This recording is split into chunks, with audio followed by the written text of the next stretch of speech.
నమస్తే. Welcome to our channel. Senior journalist Bharadwaj గారు ఉన్నారు. వారితో మాట్లాడదాం. సార్ నమస్తే సార్. నమస్తే. సార్ విజయవాడలో జరిగిన ఎన్టీఆర్ గారి సినీ వజ్రోత్సవానికి హాజరైన చంద్రబాబు నాయుడు గారు ఆయనకి భారతరత్న ఇవ్వాలని, భారతరత్న ఇవ్వడం వల్ల తెలుగు జాతిని గౌరవించుకున్నట్టే అని చెప్పారు సార్. సో ఇప్పటికైనా భారతరత్న వచ్చే అవకాశం ఉందా? అంటే ఎన్టీఆర్‌కి భారతరత్న అనేది చాలా పాత డిమాండ్. ఓహో! అంటే ఆయన చనిపోయిన తర్వాత రకరకాల సందర్భాల్లో ఇది చర్చకొస్తూనే ఉంది. హ్మ్. ఎందుకంటే ఎంజీ రామచంద్రన్ గారికి అప్పుడు అప్పటి కాంగ్రెస్ ప్రభుత్వం వెంటనే భారతరత్న అనౌన్స్ చేసింది. హ్మ్. అదే అదే పద్ధతిలో ఎన్టీఆర్‌కి కూడా ప్రకటించాలి అని ఒక డిమాండ్ అప్పటినుంచి నడుస్తోంది. ఆయన హ్మ్. చనిపోయిన తర్వాత నుంచి. కానీ అది ఏ కారణం చేతో ఆచరణలోకి రాలేదు. చాలా సందర్భాల్లో అంటే వాజ్పేయి గారి గవర్నమెంట్‌తో చంద్రబాబు గారు కలిసి ప్రయాణం చేశాడు. హ్మ్. అప్పుడు కూడా సాకారం కాలేదు. అంటే ఎన్టీ రామారావు గారికి పద్మశ్రీ తప్ప ప్రభుత్వం నుంచి రావాల్సినటువంటి ఏ బిరుదులు రాలేదు. అది ఒక చర్చ ఉంది ఆల్రెడీ. Okay sir. ఆయనతో పాటుగా సినిమా రంగంలో ఉన్నటువంటి అక్కినేని నాగేశ్వరరావు గారికి హ్మ్. పద్మభూషణ్‌లు అన్నీ వచ్చినాయి. ఓహ్! దాదాసాహెబ్ ఫాల్కే అవార్డులు హ్మ్. అన్నీ అవును తీసుకున్నాడు ఆయన. సార్. హ్మ్. అన్నీ ఆయనకొచ్చినాయి. ఈయనకి పద్మశ్రీ పద్మశ్రీ కూడా వీళ్ళిద్దరికీ కలిపి ఇచ్చారప్పుడు. హ్మ్. నాగేశ్వరరావుకి, రామారావుకి కలిపి పద్మశ్రీ ఇచ్చారు తప్ప, విడిగా ఆయనకు ప్రభుత్వం నుంచి రావాల్సినటువంటి ఏ పురస్కారాలు దక్కలేదు. దానికి ఒక కారణం ఏమిటంటే ఆయన కొంచెం యాంటీ కాంగ్రెస్ పద్ధతిలో ఉండేవాడు. అంటే హ్మ్. ఆయన సొంత సినిమా నిర్మాణాల్లో ఆయన చాలా స్పష్టంగా యాంటీ కాంగ్రెస్ అనే దీన్ని ప్రకటిస్తూ ఉండేవాడు. Okay sir. హ్మ్. 'తోడు దొంగలు' అని ఆయన బ్యానర్‌లోనే వచ్చిన రెండో సినిమా అది. హ్మ్. ఆ రెండో సినిమాలో ఆయన రైస్ మిల్లర్లు గ్రామాలను ఎలా దోచేస్తున్నారు రైతుల్ని హ్మ్. అనేది టాపిక్‌గా సినిమా అది. హ్మ్. దీనిలో ప్రభుత్వం మీద కూడా విసుర్లుంటాయి. హ్మ్. హ్మ్. ఈ క్రమంలో అప్పుడు ఉన్నటువంటి కేంద్ర ప్రభుత్వం మీద రాష్ట్ర ప్రభుత్వం అప్పుడు రాష్ట్రంలోనూ, కేంద్రంలోనూ కూడా కాంగ్రెస్ కాంగ్రెస్. ప్రభుత్వాలే ఉన్నాయి. హ్మ్. హ్మ్. కాబట్టి ఇక్కడ ప్రభుత్వం మీద, అక్కడ ప్రభుత్వం మీద కూడా ఆయన కామెంట్స్ చేయటం కనిపిస్తుంది. అంటే ఆయనే నెగెటివ్ రోల్ ఏసాడు. Okay sir. ఆ సినిమాలో అంటే తన సొంత సినిమాలోనే ఆయన నెగెటివ్ రోల్ చేశాడు. ఒక రైస్ మిల్లర్ క్యారెక్టర్ చేశాడాయన. అంటే ఎన్టీఆర్‌కి అదొక ఇది ఉండేది. ఆయన నెగెటివ్ క్యారెక్టర్స్ చేసేవాడు తరచు. హ్మ్. అంటే రావణ పాత్ర చేయటం, అలాగే దుర్యోధనుడిగా నటించటం, కీచకుడిగా నటించటం, ఇలాంటి కార్యక్రమాలు, ఇలాంటి ఆలోచనలు ఉండేవాయనకి. హ్మ్. అందుకని కేవలం హీరోగానే చేయాలి, ఇలాంటి అభిప్రాయంతో ఉన్న మనిషి కాదాయన. డీగ్లామర్ రోల్స్ కూడా చేసేవాడు. 'పిచ్చి పుల్లయ్య' ఇలాంటి సినిమాలు కూడా చేసేవాడు మధ్యలో. హ్మ్. ఇలా నటుడిగాను, దర్శకుడిగా అంటే ఎన్టీ రామారావు నటుడు మాత్రమే కాదు. ఆయన దర్శకుడు, నిర్మాత, అలాగే స్క్రిప్ట్ రైటర్ కూడా. హ్మ్. ఆయనే కథలు రాసుకునేవాడు ఆయన సినిమాలకి. రెగ్యులర్‌గా ఆయన ఇంట్లో తెల్లారుజామున 4 గంటలకి కథా చర్చలు జరుగుతూ ఉండేవి. ఈ పాయింట్ మీద సినిమా తీస్తే ఎలా ఉంటుంది అని. హ్మ్. అలాగే ఆయన రాజకీయాల్లోకి వచ్చిన తర్వాత ఆడపిల్లలకి ఆస్తిలో భాగం ఇస్తూ ఒక చట్టం చేశాడు. అవును సార్. దీనికి ప్రాతిపదిక 'కోడలు దిద్దిన కాపురం' అనే సినిమా స్క్రిప్ట్ వర్క్ జరుగుతుండగా ఆ బీజం పడింది ఆయనకి. ఓహ్! అది డివి నరసరాజు గారు ఆయన ఆత్మకథలో రాసుకున్నాడు. అంటే ఎలా డిస్కషన్స్ జరుగుతాయి ఎన్టీఆర్‌తో అనేది హ్మ్. ఆయన రాశాడు. కాబట్టి ఆయన చాలా సినిమాల్లో ఏం ఆలోచించాడో అదే రాజకీయాల్లో అమలు చేశాడు ఆయన. హ్మ్. రాజకీయాల్లోకి వచ్చిన తర్వాత. ఇలా కొంచెం యాంటీ కాంగ్రెస్ ట్రెండ్‌లో ఉండేవాడు ఆయన. 'తాతమ్మ కళ' అని ఓ సినిమా తీశాడు ఆయన 74లో బాలకృష్ణ గారు తెర మీద కనిపించిన మొదటి సినిమా అది. ఆ సినిమా రిలీజ్ అయ్యి 50 ఏళ్ళు అయిందని ఈ మధ్యే ఫంక్షన్ చేసుకున్నారు. హ్మ్. నందమూరి బాలకృష్ణ గారి సినీ స్వర్ణోత్సవ వేడుకలు చేసుకున్నారు. Okay sir. ఇప్పుడు విజయవాడలో జరిగింది ఏంటంటే ఎన్టీ రామారావు గారు ఇండస్ట్రీకి వచ్చి 75 ఏళ్ళు. హ్మ్. హ్మ్. అంటే ఇండస్ట్రీకి వచ్చి కాదు ఆయన మొదటి సినిమా రిలీజ్ అయ్యి. రిలీజ్ అయ్యి. అది 49లో రిలీజ్ అయింది. హ్మ్. దానికంటే ముందే 2 ఇయర్స్ ముందు నుంచే ఆయన సినిమా రంగంతో కాంటాక్ట్‌లో ఉన్నారు. హ్మ్. ఆయన మొదటి సినిమా రిలీజ్ అయింది కొంచెం డిలే అయింది ఆ సినిమా. డిలే అయ్యి 49లో రిలీజ్ అయింది. హ్మ్. ఆ 'మనదేశం' రిలీజ్ డేట్ సందర్భంగా ఆయన 75 సంవత్సరాల వజ్రోత్సవ వేడుకలు విజయవాడలో జరిపారు. ఇది తెలుగుదేశం పార్టీ నిర్వహించిన కార్యక్రమమే. ఎన్టీఆర్ లిటరరీ కమిటీ అని ఒకటి వేశారు. ఆ కమిటీ తరఫున జరిగింది అది. Okay sir. దశరథ్ జనార్దన్ గారు దాని నిర్వాహకుడు. ఈ కార్యక్రమంలో చంద్రబాబు గారు మాట్లాడుతూ ఈ భారతరత్న ప్రస్తావన చేశారు మళ్ళీ. ఇంతకు ముందు కూడా అంటే ఎన్టీఆర్ శత జయంతి ఉత్సవాలు జరిగినాయి ఒక సంవత్సరం క్రితం. ఆ సందర్భంగా కూడా ఈ భారతరత్న గురించిన చర్చ జరిగింది. ఇప్పుడు కూడా ఎన్డీఏతోనే ఉన్నాడు ఆయన. 2014లో కూడా ఎన్డీఏతోనే ఉన్నాడు చంద్రబాబు నాయుడు గారు. అప్పుడు సాకారం కాలేదు. 2014 ఎన్నికల కంటే ముందు మోడీ గారు హైదరాబాద్ వచ్చినప్పుడు అప్పటికి తెలుగుదేశం పార్టీతో పొత్తు లేదు బీజేపీకి. పొత్తు లేని సమయంలోనే ఆయన ఎన్టీఆర్ ప్రస్తావన చేశాడు మోడీ గారు. హైదరాబాద్లో జరిగిన శంఖారావం అనే మీటింగ్లో తెలుగువారంటే గుర్తొచ్చే వ్యక్తి ఎన్టీఆర్ అని మాట్లాడాడు ఆయన. ఆ మాట్లాడిన తర్వాత తెలుగుదేశంతో పొత్తు ఖరారైంది ఏపీ ఎలక్షన్స్. అప్పుడు కూడా భారతరత్న ఇచ్చేస్తున్నారు అనే ప్రచారం జరిగింది కానీ రాలేదు. ఇలా ఎందుకు వాయిదాలు పడుతోంది అంటే కేంద్ర ప్రభుత్వంతో సయోధ్య లేకపోవటం వలన ఎన్టీఆర్కి ఏ బిరుదు ఏది రాలేదు, ఏ పురస్కారం రాలేదు అనే ఒక అభిప్రాయం అభిమానుల్లో ఉండేది. నేను ఇందాక చెప్పిన తాతమ్మ కళ సినిమాలో కూడా ఆయన ప్రభుత్వ విధానాల మీద విమర్శ ఉంటుంది. దానిలో అంటే బర్త్ కంట్రోల్ ఆపరేషన్స్ మీద ఒక డిస్కషన్ ఉంటుంది. ఆ డిస్కషన్స్లో విచిత్రంగా ఆయన ఒక పాయింట్ లేవనెత్తాడు ఎన్టీఆర్. ఆయనే ఆ సినిమాకి కథకుడు కూడా. ఈ దేశంలో దరిద్రానికి జనాభా కారణం కాదు, జనాభా కారణంగా అని చెప్పి ప్రభుత్వం అన్ని మోసం చేస్తోంది. పిల్లల్ని కనద్దు అని చెబుతోంది. పిల్లల్ని కనటం వలన వచ్చిన ప్రమాదం ఏమీ లేదు. ఇక్కడ ఉన్నటువంటి భూమి అంటే సంపద సక్రమంగా పంపిణీ అయి లేదు. అంటే ఒక ఊళ్ళో 100 ఎకరాల భూమి ఉంటే 100 ఎకరాలు ఒకటి పేరుతోనే ఉంటుంది, మిగిలిన వాళ్ళందరూ అక్కడ కూలీలుగా పనిచేస్తూ ఉంటారు. అందుకని వీళ్ళందరినీ పిల్లల్ని కనొద్దని చెప్తున్నారు వీళ్ళు. అంటే వీళ్ళకి దరిద్రం ఉంది. దరిద్రం ఎందుకుంది? 100 ఎకరాలు ఒకటి దగ్గర ఉండటం వలన దరిద్రం ఉంది. ఆ 100 ఎకరాలు అందరికీ పంచితే దరిద్రం ఉండదు. కాబట్టి సంపదని సక్రమంగా పంపిణీ చేయటం చేతకాక పిల్లల్ని కనొద్దు అని చెప్పి ఒక బూటకపు నినాదం ఇస్తోంది ప్రభుత్వం అని ఒక సన్నివేశం పెట్టాడు ఆయన. దాని మీద చాలా గొడవైంది ఆ రోజుల్లో. సెన్సార్ వాళ్ళు కట్ చేశారు. ఆయన కొన్ని డైలాగ్స్ దగ్గర కట్స్కి ఆమోదించి సెన్సార్ సర్టిఫికేట్ తెచ్చుకుని రిలీజ్ చేశాడు సినిమాని. రిలీజ్ అయిన తర్వాత అది 50వ రోజు పోస్టర్ పడిన రోజు మళ్ళీ తిరిగి ఆ టోటల్ సీన్ని తీసేయాలని చెప్పి కేంద్ర ప్రభుత్వం సినిమాని బ్యాన్ చేసింది. బ్యాన్ చేసిన తర్వాత మళ్ళీ ఆయన ఫైనల్గా కేంద్ర ప్రభుత్వంతో చర్చలు జరిపి ఆ సీన్ తీసేయడానికి అంగీకరించాడు. ఆ సీన్ తీసేశారు. సినిమా మళ్ళీ 75లో రిలీజ్ అయింది. అప్పటి నుంచి ఎన్టీఆర్ అభిమానుల్లో కూడా ఈ అభిప్రాయం ఉండేది. అలాగే యమగోళ సినిమా వచ్చింది 77లో. 77లో ఇక్కడ వెంగళరావు గారి ప్రభుత్వం ఉంది. వెంగళరావు గారి ప్రభుత్వము కాంగ్రెస్ ప్రభుత్వం ఉన్న టైంలోనే ఆ సినిమా రిలీజ్ అయింది. ఆ సినిమాలో ఆయన చాలా స్పష్టంగా యాంటీ కాంగ్రెస్ డైలాగ్స్ ఉంటాయి. అంటే యముడు కొంచెం సీరియస్గా మాట్లాడుతున్నప్పుడు ఎన్టీఆర్ చిత్రగుప్తుడితో అంటాడు, ఏంటి మిస్టర్ గుప్తా ఇక్కడ ఏమైనా ఎమర్జెన్సీ ఉందా అంటాడు అని. అలాగే అక్కడ కూడా ఈ బర్త్ కంట్రోల్ ఆపరేషన్స్కి సంబంధించి సీన్ ఉంటుంది. అంటే ఒక డాక్టర్ని ఇతను పెళ్ళి అయిన వాళ్ళకి కాని వాళ్ళకి బర్త్ కంట్రోల్ ఆపరేషన్లు చేశాడు ప్రభు అంటాడు చిత్రగుప్తుడు. అంటే అతను ఏ పరిస్థితుల్లో అది చేశాడో విచారించకుండా మీరు అతనికే శిక్ష ఎలా వేస్తారు అంటాడు ఎన్టీఆర్. అని ఎందుకు చేసావా నువ్వు అంటే ఇన్ని ఆపరేషన్లు చేయకపోతే జీతం ఏమన్నారండి ప్రభుత్వం వారు, నేనేం చేస్తాను అంటాడు. అన్నప్పుడు ఈయన వివరిస్తాడు.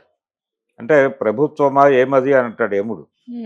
అంటే ప్రభుత్వం కాదు పాడు కాదు, ఏ అధికార హోదా లేకుండా ప్రభుత్వాన్ని నడిపిన ఒక యువజన నాయకుడు ఉన్నాడు, ఆయన ప్రతాపం ఇదంతా అంటాడు అని క్లియర్గా డైలాగ్ ఉంది. అది యూట్యూబ్లో చూసుకోవచ్చు. అన్నప్పుడు ఆయన ఉద్దేశం ఏంటంటే సంజయ్ గాంధీ ఎప్పుడు అతనేడి అని అడుగుతాడు యముడు. ఇంకా రాలేదు ప్రభు అంటాడు చిత్రగుప్తుడు. ఇలా చాలా స్పష్టంగా ఆయన యాంటీ కాంగ్రెస్ డైలాగ్స్తో ఆయన సినిమాలు ఉండేవి. ప్రతి సినిమాలోనూ ఎక్కడో చోట ఆయన ఒక పొలిటికల్ స్టేట్మెంట్ ఇచ్చేవాడు. ఇదే పద్ధతిలో నేరుగా ఇందిరాగాంధీని టార్గెట్ చేస్తూ ఒక పాట కూడా ఆయన సినిమాలో కనిపిస్తుంది.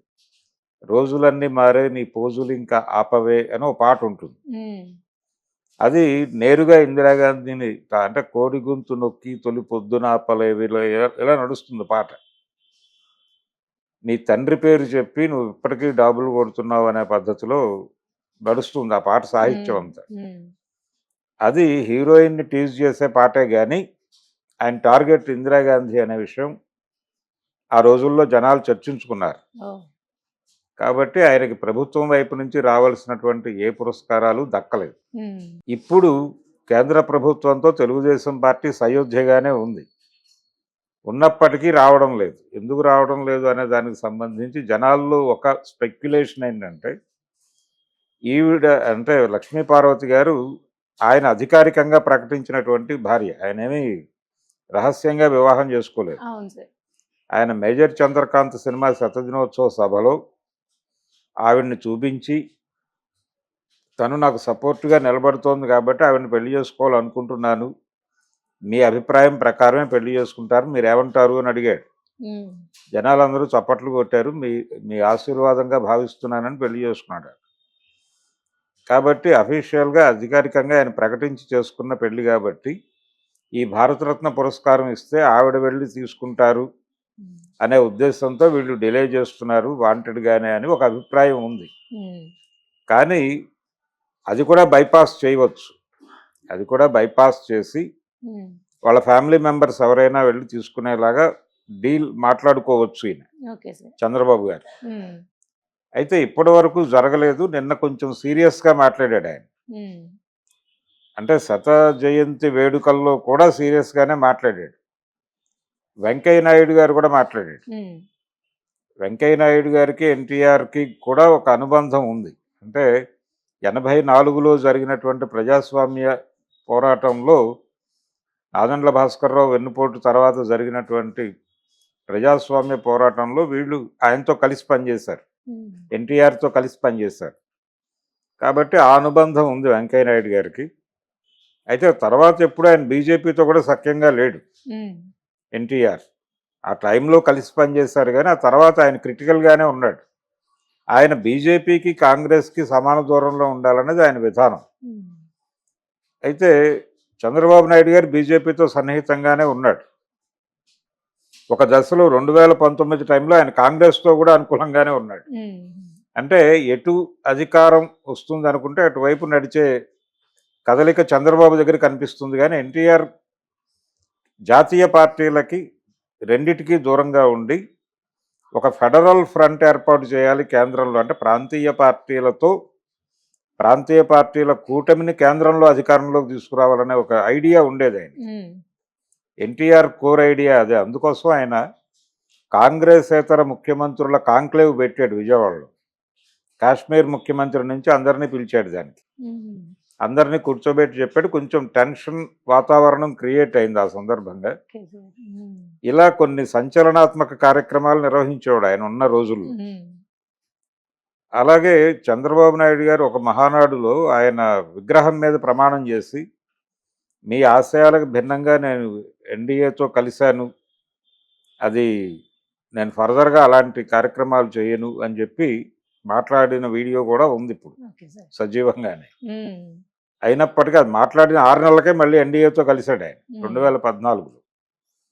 సో ఇప్పుడు కొంచెం సీరియస్గా మాట్లాడుతున్నాడు కాబట్టి ఆయన ఇది వర్కౌట్ చేసి ఆయనకు భారతరత్న ఇప్పించి అది కుటుంబ సభ్యులు ఎవరైనా తీసుకునేలాగా. ఉమ్, అంటే ఆయన పెద్ద కుమారుడు ఉన్నారు, అలాగే ఇతర అంటే ఆయన కుమార్తె ఉంది, ఇప్పుడు భారతీయ జనతా పార్టీలోనే ఉంది ఆవిడ, ఉమ్, పురంధేశ్వరి గారు. వీళ్లతో అంటే కుటుంబ సభ్యులకి ఇచ్చేలాగా వీళ్ళు మాట్లాడి ఒప్పించి అలా చేయొచ్చు. అంటే ఆల్రెడీ పార్లమెంట్ సెంట్రల్ హాల్లో ఆయన చిత్రపటం ఉంది. ఆ ఉమ్, మేరకు కేంద్ర ప్రభుత్వం కొంచెం ఆయనకి గౌరవం ఇచ్చింది. కానీ ఇవ్వాల్సినంత గౌరవం దక్కటం లేదు ఆయనకి అనే అభిప్రాయం ఆయన అభిమానుల్లో ఉంది. దాన్ని అంటే ఇప్పుడు ఎన్టీఆర్ని ఎలాగూ Telugu Desam party in total own చేసుకుంటోంది కాబట్టి ఇది చేయటం ద్వారా డెఫినెట్గా క్రెడిట్ వస్తుంది వాళ్ళకి, కొంచెం వాళ్ళ ఖ్యాతి పెరుగుతుంది, చంద్రబాబు గారి ఖ్యాతి పెరుగుతుంది, అలాగే ఆయన కన్సాలిడేట్ చేసుకోగలుగుతాడు. ఎన్టీఆర్ అభిమానులందరినీ ఆయన కన్సాలిడేట్ చేసుకోవడానికి ఇది ఒక అవకాశం. ఈ అవకాశాన్ని వినియోగించుకునే మూడ్లో ఉన్నాడు నిన్న ఆయన డయాస్ మీద. డెఫినెట్గా ఈసారి భారతరత్న ప్రకటింపజేసేటువంటి అవకాశం కనిపిస్తోంది. సీరియస్గా పనిచేస్తానని కూడా అన్నాడు ఆయన. అలాగే శత జయంతి నుంచి దాదాపుగా ఇప్పటి వరకు రెగ్యులర్గా ఎన్టీఆర్కు సంబంధించిన విషయాలు ప్రపంచానికి తెలియజేయటం కోసం తెలుగుదేశం పార్టీలో ఒక విభాగాన్ని ఏర్పాటు చేసి దశరథ్ జనార్దన్ నేతృత్వంలో దాన్ని నిర్వహిస్తున్నారు. ప్రత్యేకంగా ఆయనకి ఇతర బాధ్యతలు తొలగించి ఇదే పని అప్పచెప్పారు. ఆయన ఒక యూట్యూబ్ ఛానల్ కూడా నడిపేస్తున్నాడు తెలుగుదేశం పార్టీ ఆఫీస్ నుంచి. అన్న టీవీ అనే పేరుతో ఏదో పెట్టి ఆయన ఎన్టీఆర్ గారి గురించి ఎవరెవరు ఎక్కడెక్కడ ఏమేమి మాట్లాడారో అవన్నీ కూడా దానిలో పోస్ట్ చేస్తున్నారు. కొంచెం సీరియస్నెస్ పెరిగింది టువర్డ్స్ ఎన్టీఆర్ టీడీపీలో అనేది అయితే అర్థమవుతోంది. ఇదే సీరియస్నెస్ కొనసాగింపులో భాగంగా ఈ భారతరత్న కూడా సాకారం చేసేసి సాధించి ఆ కల్ట్ మొత్తాన్ని, అంటే ఎన్టీఆర్కి సంబంధించి ఎన్టీఆర్కి ఈయన వెన్నుపోటు పొడిచి అధికారం నుంచి ఆయన్ని తప్పించాడు అనేటువంటి ఒక అభిప్రాయం ఒక సెక్షన్లో ఉంది. అయితే అది వెన్నుపోటు కాదు, పార్టీ పరిరక్షణ కార్యక్రమం అని చెప్పడానికి వాళ్ళు తీవ్రంగా ప్రయత్నం చేస్తున్నారు. ఎవరైనా వెన్నుపోటు అంటే నో, అది పార్టీ పరిరక్షణ అంటే లక్ష్మీ పార్వతి చేతిలో నుంచి పార్టీని, మా నాయకుడిని కాపాడుకోవటం కోసం మేము చేసిన కార్యక్రమం అని చెప్తున్నారు.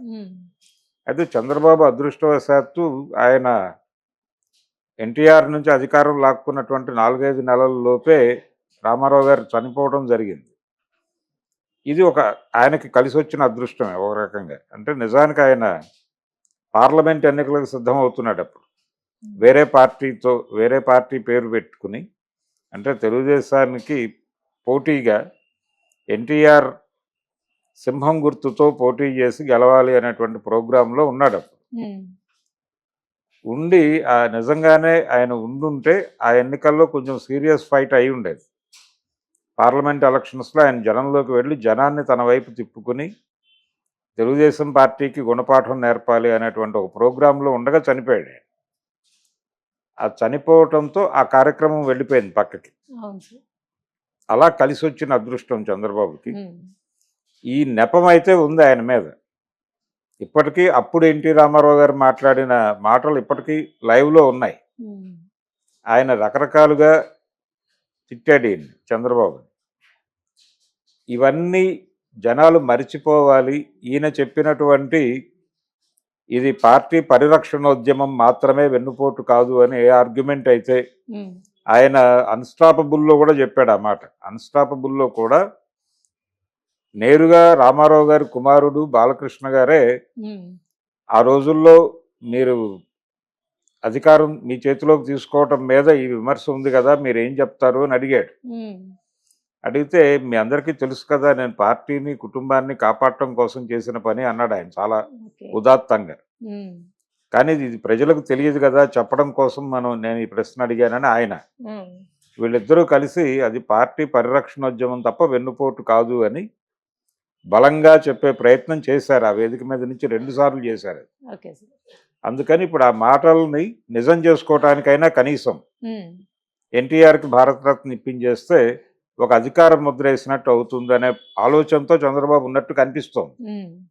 అందుకని మేబీ అతి త్వరలో ఎన్టీఆర్కి భారతరత్న ఇచ్చేసి ఇన్ టోటల్ ఎన్టీఆర్ మావాడే అని చెప్పే ప్రయత్నం చేస్తున్నారు. ఎన్టీఆర్కి తెలుగుదేశానికి సంబంధం లేదనే ఒక